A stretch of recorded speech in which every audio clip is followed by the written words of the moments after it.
4 decades of Kofi Annan's career were spent at the United Nations. CGTN's James Chau had an opportunity to sit down with a statesman in an exclusive interview in which he looked back at his career and the legacy he'd leave behind. Take a look.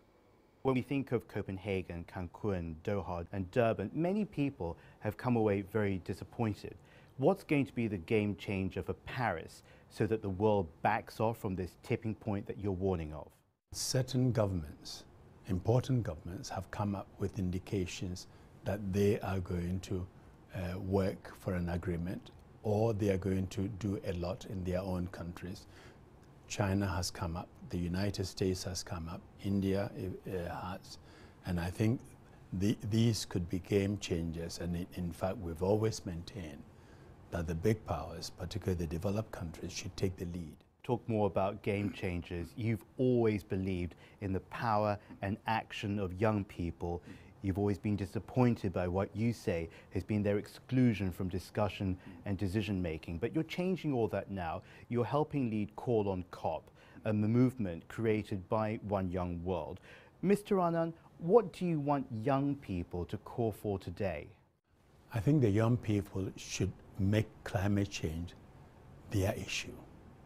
They should insist on it, they should discuss it and help push it higher up the political agenda and keep it there. Once it's up the political agenda, the politicians cannot ignore it. But they themselves have power, they have influence as individuals. They have power as voters, they have power as shoppers. The choices they make when they go into a supermarket, which products they are buying, which companies they are supporting, and really use that pressure also to make a difference. I want to finish with this, because when we think of Paris, everyone is watching this city for the horrific terror attacks that occurred there in November. Mr. Annan, you're a world leader. Will your peers at COP21 be reminded of the fragility of life and act on that for climate change in a way they've never done before? They have an opportunity.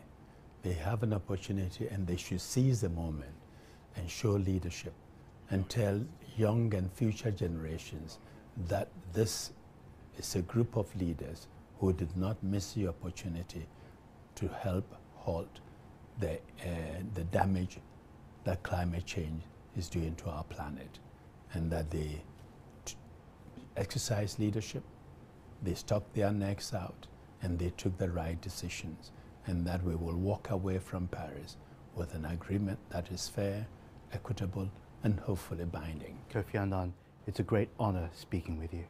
Good to see you. And thanks for the work you do on AIDS.